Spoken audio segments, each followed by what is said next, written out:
Pon mucha atención, que el mensaje va a comenzar. Vaya conmigo a la palabra. Libro de Apocalipsis, capítulo 2. Libro de Apocalipsis, capítulo 2. Estaba orándole a Dios, pidiéndole guianza sobre lo que tenía que hablarle, sobre lo que tenía que predicarle. Apocalipsis capítulo 2, verso 8. La semana pasada estuvimos hablando sobre el mismo libro de Apocalipsis, sobre el mismo capítulo 2, y es muy raro que Dios me permita continuar con algo, pero en esta vez me lo permitió. Capítulo 2, verso 8 dice: y escribe al ángel de la iglesia en Esmirna, el primero y el postrero, el que estuvo muerto y vivo, dice esto. Estamos ahí, ¿verdad? Yo conozco tus obras y tu tribulación y tu pobreza, entre paréntesis, pero tú eres rico. Dígale que está al lado: pero tú eres rico. Amén. Yo conozco tus obras y tu tribulación y tu pobreza, pero tú eres rico. Y la blasfemia de los que dicen ser judíos y no lo son, sino sinagogas o sinagoga de Satanás. Eso es fuerte. No temas en nada lo que vas a padecer. He aquí el diablo echará a alguno de vosotros en la cárcel para que seáis, ¿qué dice? Para que seáis probados, y tendréis tribulación por 10 días. La tribulación siempre es momentánea, ¿ok? Siempre tiene su principio y tiene su final. Todo tiene su principio y todo tiene su final. Amén, hermano. Sé fiel hasta la muerte. Wow. Y yo te daré la corona de vida, la corona de la vida. El que tiene oído, oiga lo que el Espíritu dice a las iglesias. El que venciere no sufrirá daño de la segunda muerte. Amén. Vamos a orar y vamos a pedirle a Dios que nos permita entender. ¿A cuánto les gusta la palabra de Dios? Es preciosa la palabra de Dios. Oramos, Padre, en el nombre de Jesús. Levantamos esta oración y este clamor pidiéndote guianza. Que seas tú ministrando, que seas tú hablando, que seas tú guiándonos a través de tu palabra. Señor, que seas tú redarguyendo, confrontando, Señor, alentando nuestros corazones. Te lo pedimos, Señor. Toda distracción y todo aquello que no viene de ti, Señor, sé tú tomando el control. Úsame, dame gracia, dame favor, dame, Señor, lo que necesito para exponer lo que está en tu corazón. En el nombre precioso de Jesús, toda sabiduría humana la desechamos, la dejamos a un lado, y en el Espíritu, Señor, recibimos lo que viene de ti. En Cristo Jesús oramos. ¿Cuántos dicen amén? Amén. Gloria al Señor. La semana pasada habíamos mencionado que el mensaje a las 7 iglesias de cierta forma representan lo que sucederá o lo que se moverá dentro de las iglesias en los últimos tiempos. Por esa razón tenemos que poner atención. Amén. Atención a estas 7 iglesias, lo que se movía, lo que pasaba, lo que sucedía en estas 7 iglesias. La semana anterior mencionábamos lo que mantuvo. ¿Qué fue lo que mantuvo aquella iglesia? ¿Se recuerda cómo se llamaba la iglesia que Dios, pues, de cierta forma la halagó? Filadelfia, exactamente. Pero ¿cuál era la razón? Porque ellos habían mantenido la palabra. Amén. Entonces hablábamos también y entendíamos, conocíamos sobre aquella iglesia que había perdido su primer amor. La iglesia tiene que manifestar el amor de Dios. Amén. Y la palabra nos lleva a manifestar el amor de Dios. Su iglesia, 7 iglesias, hablándole a través de estas 7 iglesias a su iglesia. Creo yo que Dios ama al mundo, ama al cosmos. De tal manera amó Dios al mundo, ¿verdad? Que ha dado a su único hijo para que todo aquel que en él cree no se pierda, mas tenga vida eterna. Dios ama al mundo, Dios ama a los perdidos. Usted y yo somos muestra de eso. Estábamos perdidos, sin rumbo, sin dirección, sin promesas, pero Él nos amó y por eso estamos en este lugar. Amén, hermano. Él ama el mundo, Él ama a los perdidos, Él ama su creación. Definitivamente Dios ama la creación, pero no podemos negar, o debemos también reconocer y resaltar que Dios ama a su iglesia. Dios ama a su iglesia. Hay un valor agregado cuando usted es iglesia. Dice la Biblia que nosotros somos su novia, la esposa del Cordero. Amén, hermano. Dios ama a su iglesia. Dígale que está al lado: Dios te ama por cuanto tú eres su iglesia. Dígaselo.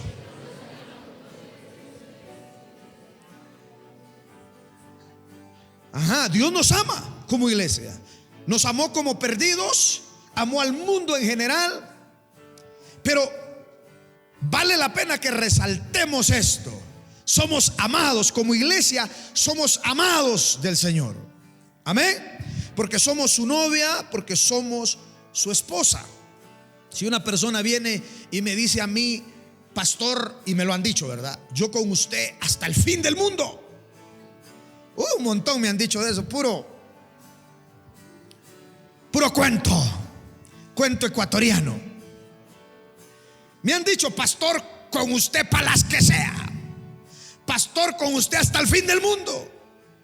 Me lo han dicho. Pero si viene una persona diciéndome estas palabras, pero le agrega: pastor, con usted lo que sea, pero su esposa me cae mal, yo a ella no la quiero ni ver, me cae gordo.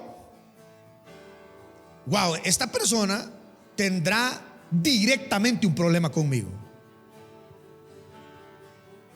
Porque si no ama a mi esposa, no me ama a mí. Hay gente que le dice a Dios: te amo,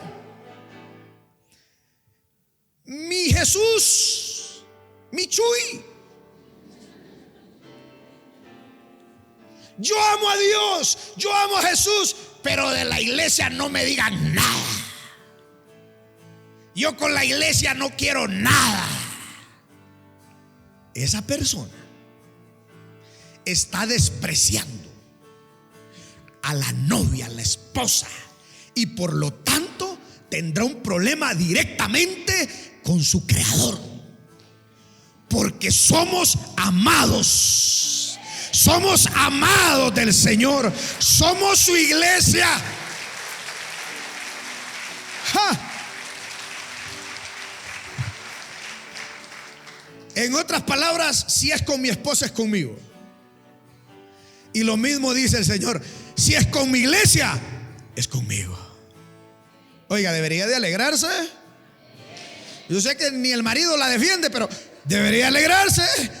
Tiene a alguien que la ama, que lo ama con amor eterno. Amén, hermano. Somos amados del Señor como iglesia, aún con todos los errores, aún con todas las diversidades de opiniones. Dios, cuando ve la iglesia, cuando se reúne la iglesia, dice la Biblia que Jesús se pasea en medio de su iglesia. De repente usted va a sentir: es Jesús que está por ahí, haciéndole piojito.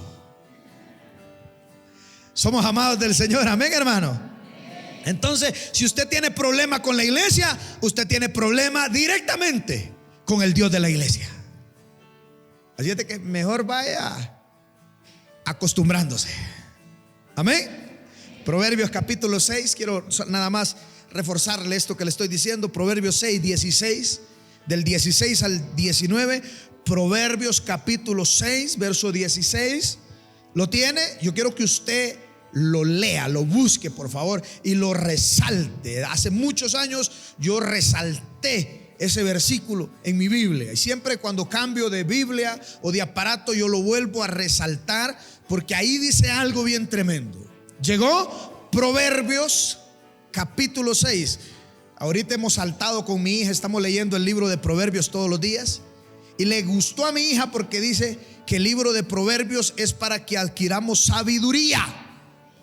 Yo le voy a pedir encarecidamente que lea Proverbios. Amén. Entonces Proverbios capítulo 6, verso 16 dice: 6 cosas aborrece Jehová. Amén. Y aún 7 abomina su alma. Oiga bien, o sea que hay que ponerle atención a las 7.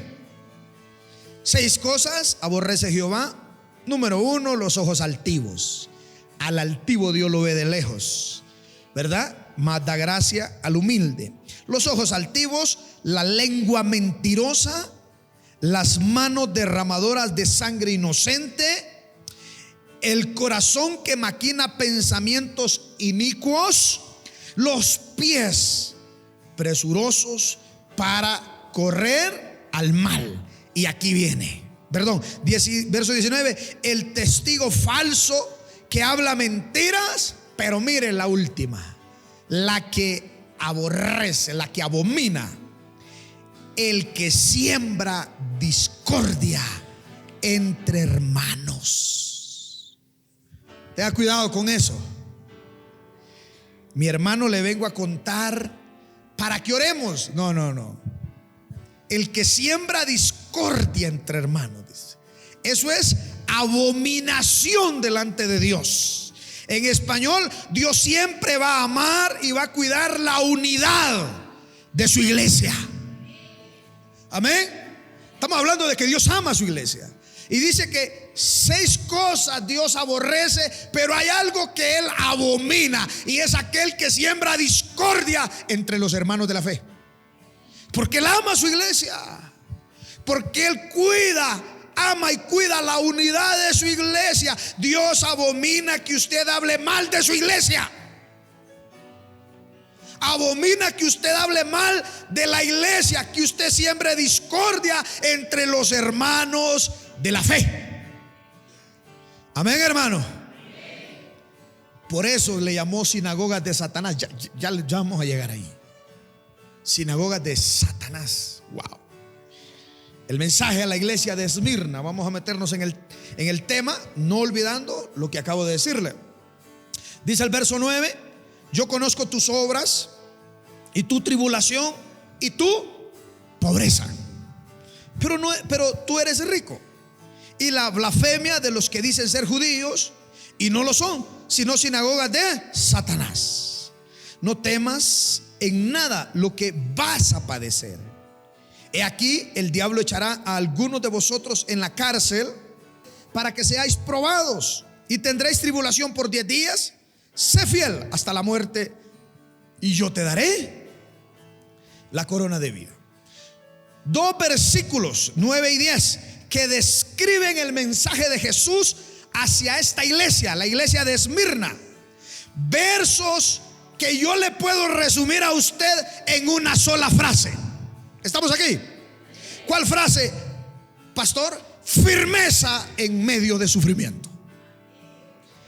Eso es lo que resumen estos 2 versículos, y de eso le voy a hablar. Firmeza en medio del sufrimiento, firmeza en medio de las dificultades, firmeza en medio de los procesos. La iglesia de Cristo, aunque es amada por Cristo, vive procesos, vive sufrimientos, vive pruebas, vive dificultades. Y por eso le voy a hablar de firmeza en medio de sufrimientos.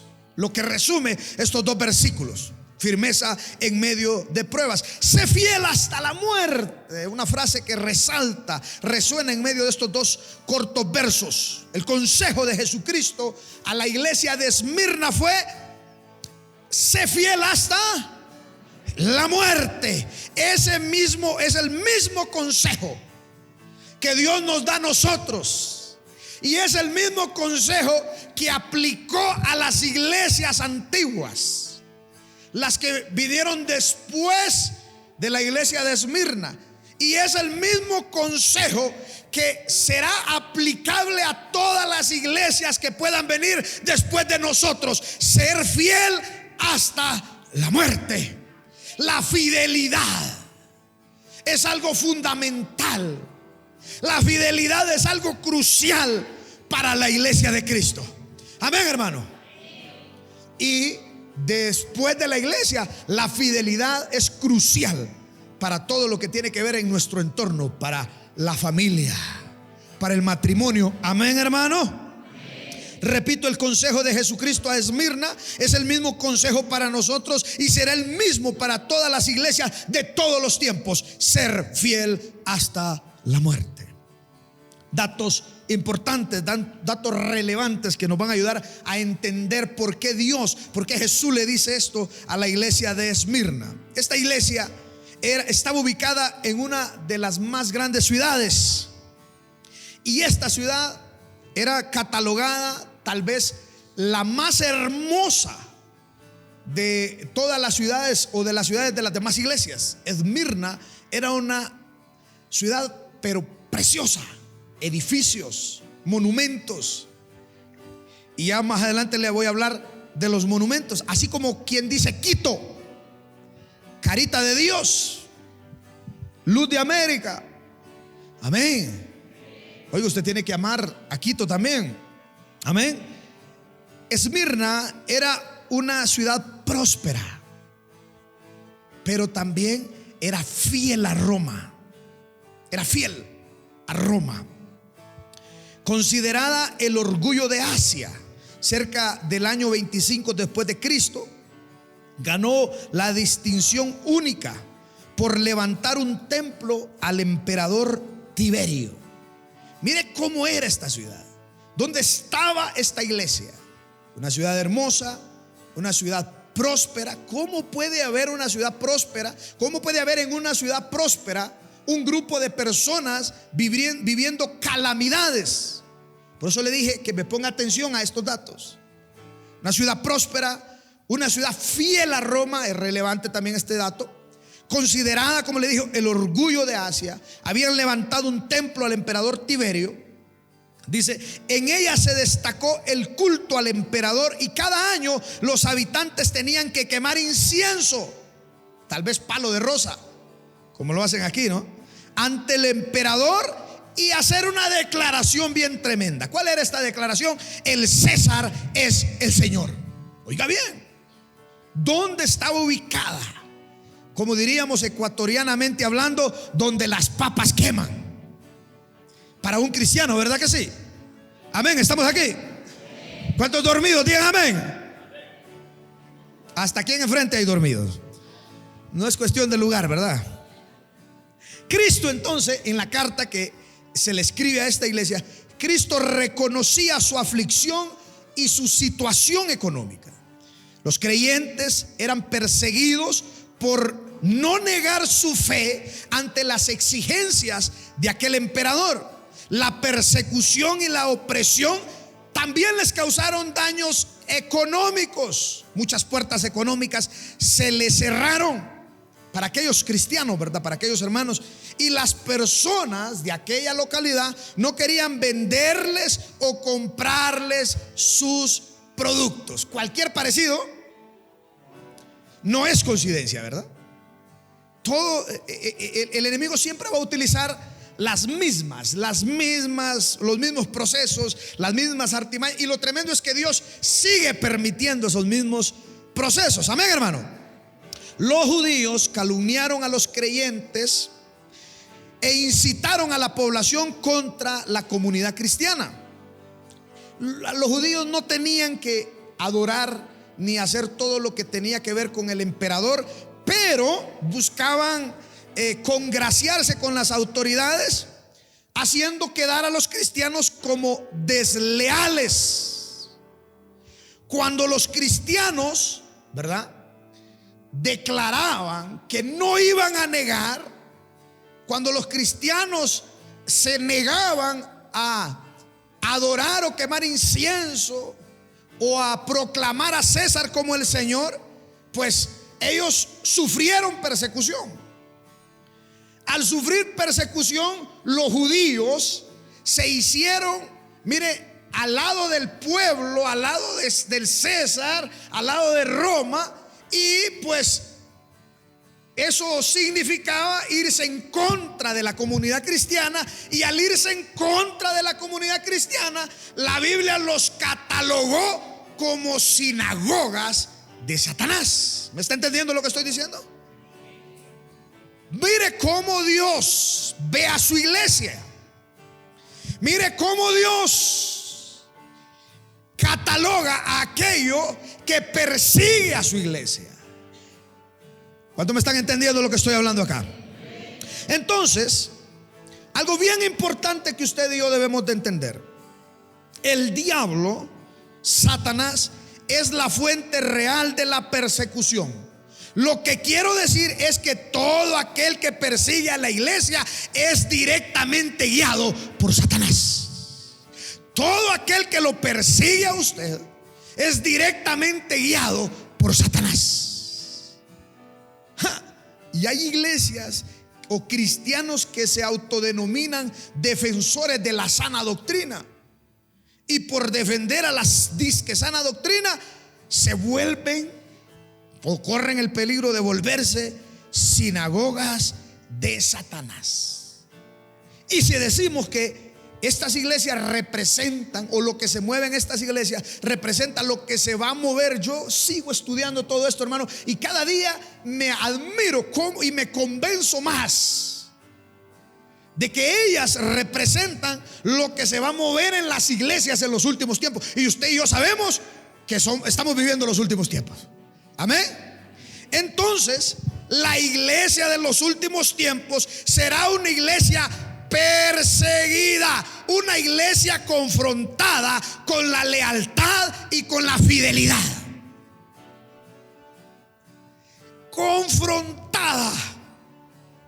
Por eso el consejo de Jesús fue: sea fiel. ¿Hasta dónde? Hasta la muerte. No le extraña a usted que lo persigan, no le extraña a usted que le busquen pleito por solo el hecho de ser cristiano.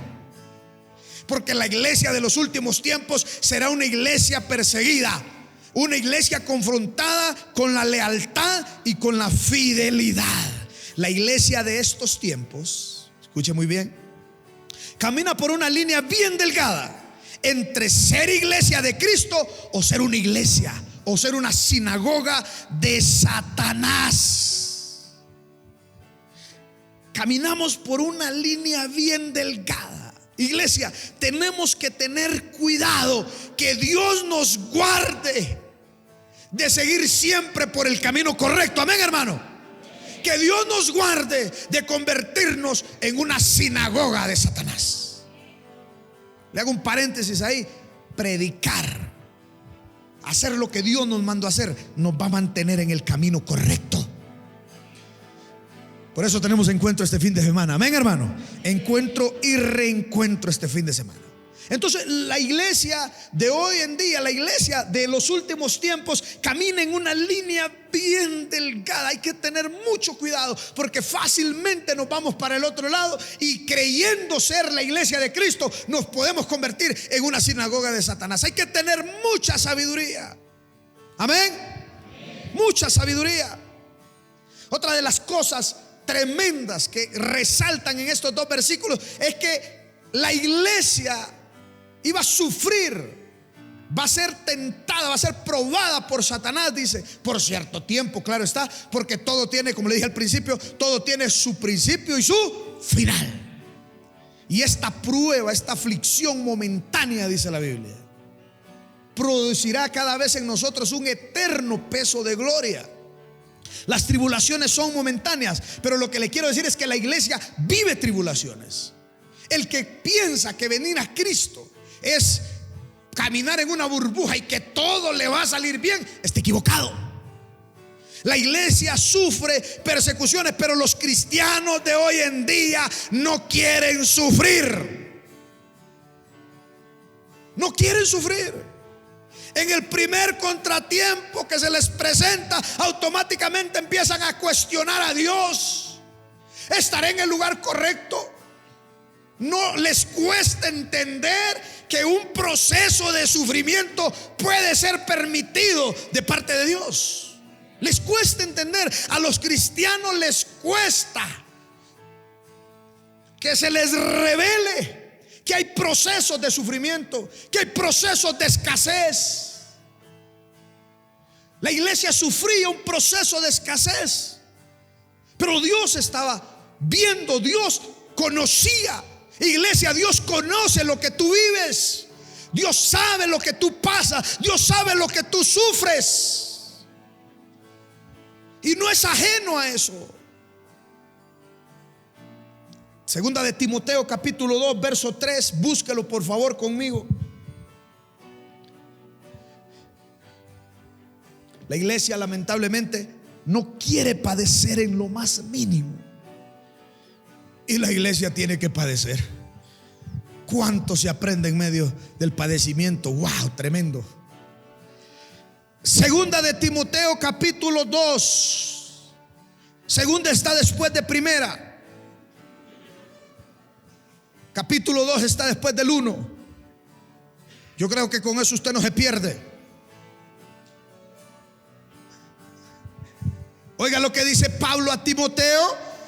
Segunda de Timoteo 2:3 dice: tú pues sufre penalidades como buen soldado de Jesucristo.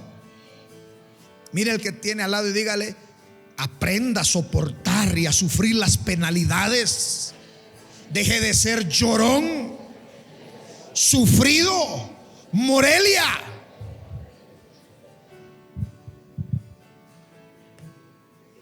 Oiga, en español lo que pasa es que Pablo todavía no sabía, no existía la Morelia. Si no, le hubiese dicho también. Escuche: tú pues sufre penalidades como buen soldado de Jesucristo. Ninguno que milita se enrede en los negocios de la vida a fin de agradar a aquel que lo tomó por soldado. Es que el pueblo de Esmirna, la iglesia de Esmirna, la única forma de tener una buena economía era enredarse en los negocios de aquella ciudad. Pero aquellos negocios representaban desagradar al que los había llamado. Y por eso ellos decidieron vivir escasez antes de enredarse.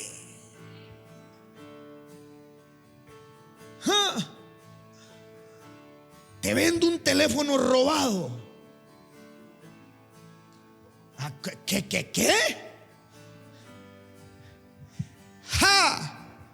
Trague saliva. Ninguno que milita, dice, se enreda en los negocios de la vida a fin de agradar a aquel que lo tomó por soldado. Y también el que lucha como atleta no es coronado, sino lucha legítimamente. El labrador, para participar de los frutos, debe trabajar primero. Considera lo que te digo y el Señor te dé entendimiento en todo. Verso 8: acuérdate de Jesucristo, del linaje de David, resucitado de los muertos conforme a mi evangelio, en el cual sufro penalidades, hasta prisiones a modo de malhechor. Mas la palabra de Dios no está presa. Aleluya. Mire qué tremendo consejo. Mire qué poderoso consejo. La iglesia tiene que tomar decisiones. O se enreda con los negocios de la vida, desagradando a Dios, o sufre penalidades como buen soldado.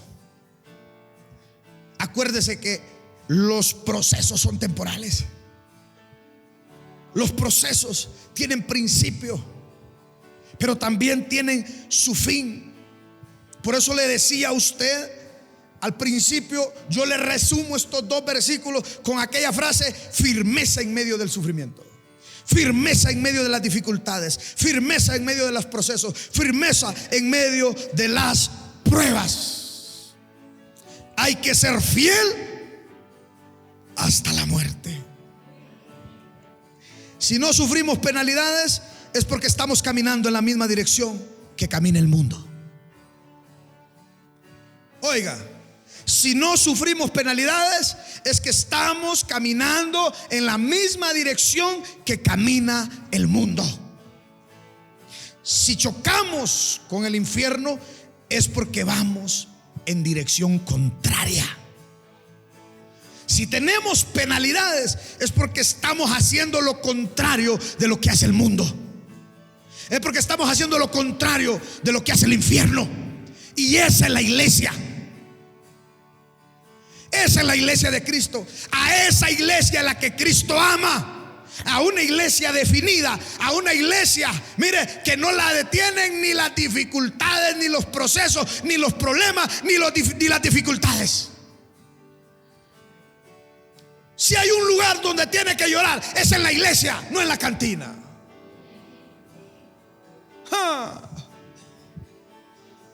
Si hay un lugar donde tiene que quejarse con Dios, es en la iglesia, no con la suegra.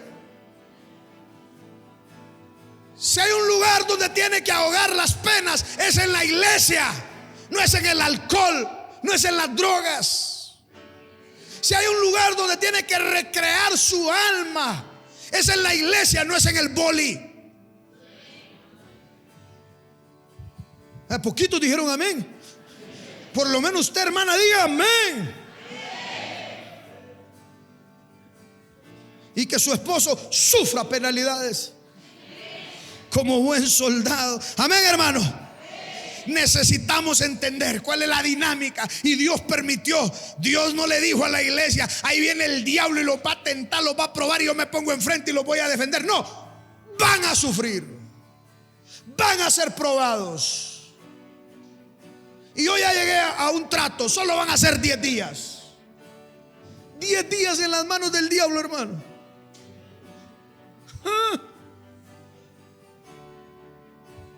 Si con la suegra no aguanta. Yo estaba viendo un video donde decía: las casas del futuro todos tendrán su puerta automática. La mascota, el bebé, la esposa, el esposo, todo, la puerta diseñada. La de la suegra, esa no se podía abrir, decía. Talaqueada. Imagínense, hermano, 10 días en las manos del infierno. Pero tremendo, Dios no dice: tranquilos que yo los voy a defender, tranquilos que yo me voy a enfrentar al infierno. No, sea firme, no sea llorón. Mire disimuladamente el que tiene al lado mejor.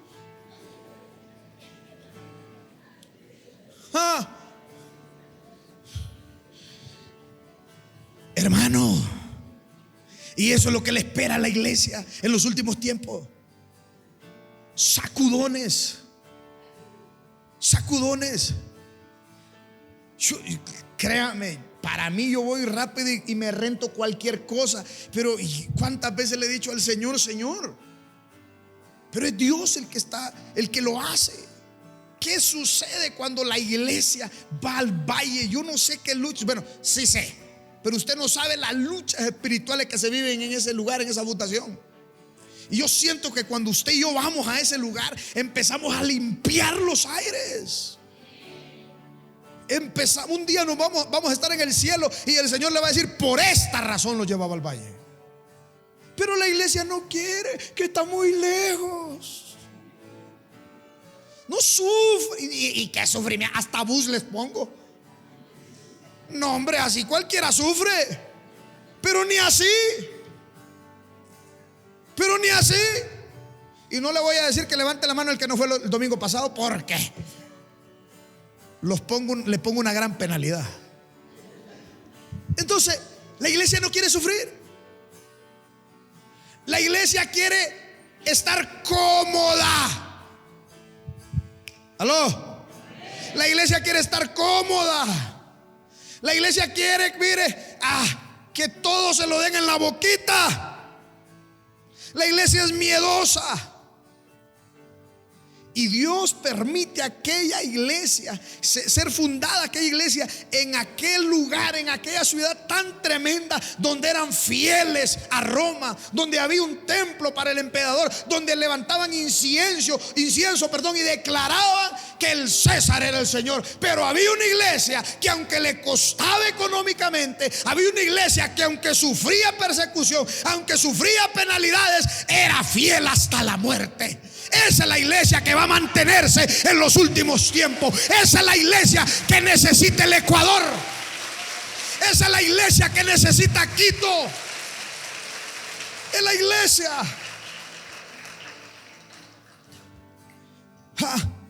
Es la iglesia que necesita el Ecuador para ver el gran avivamiento por el que tanto clamamos. Que es una iglesia que no le doble sus rodillas ante el mundo, ante el sistema. Usted sabe lo que hemos hecho aún en medio de la pandemia.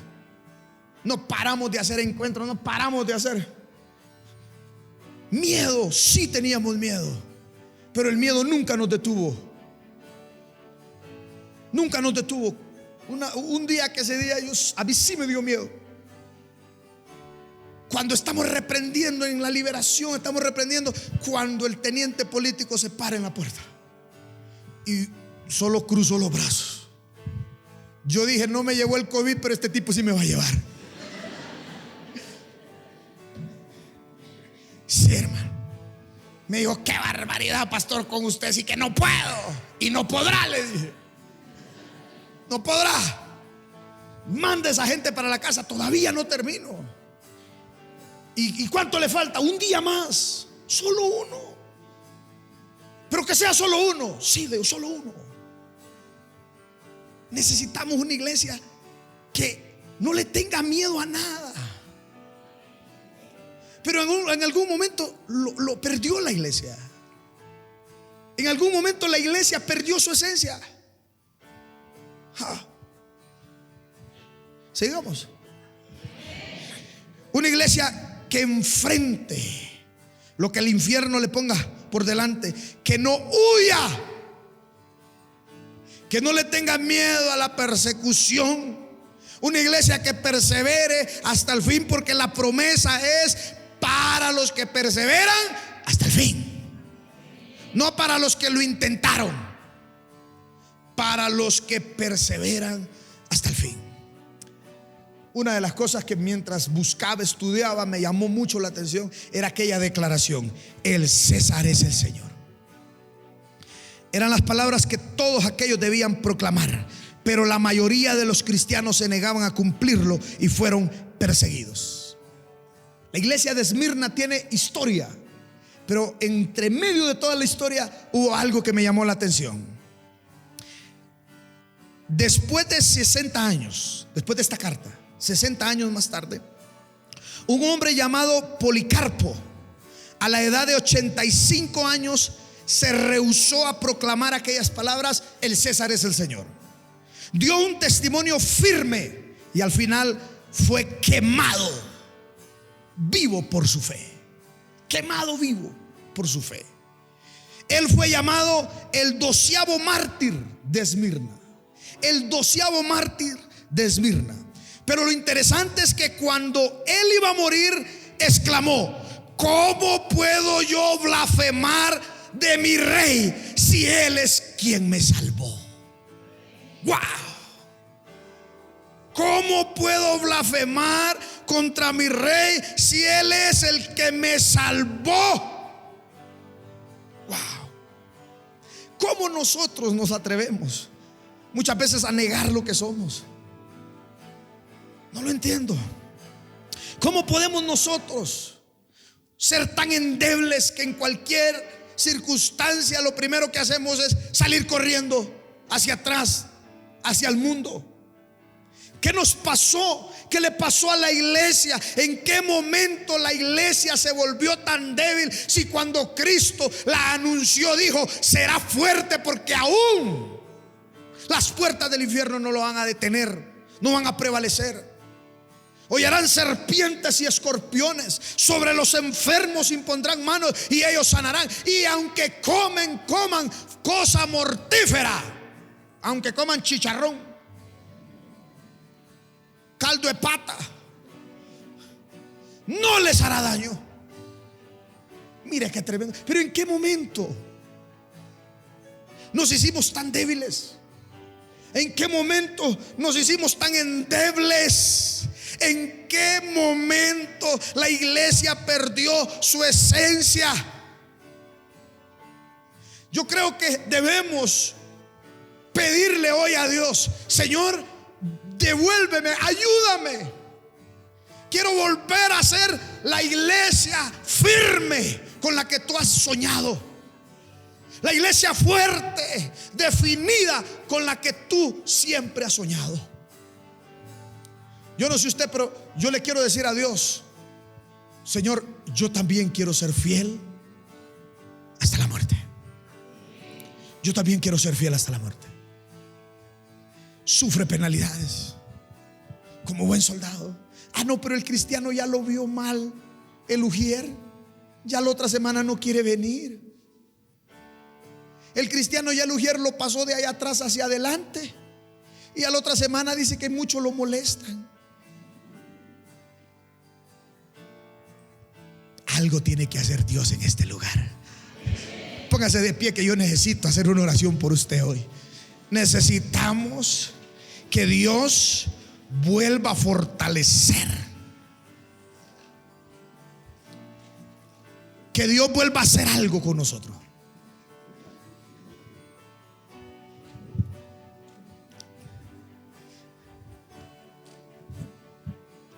¿Aló? Un primer remanente, les decíamos nosotros, a las 5 de la mañana van a orar. Los que quieran orar en la casa, oran en la casa. Los que quieran orar en el templo, a las 5 de la mañana estará abierto. Un primer remanente. No es de gratis todo lo que Dios nos ha dado, hermano. Hay que pelear la batalla.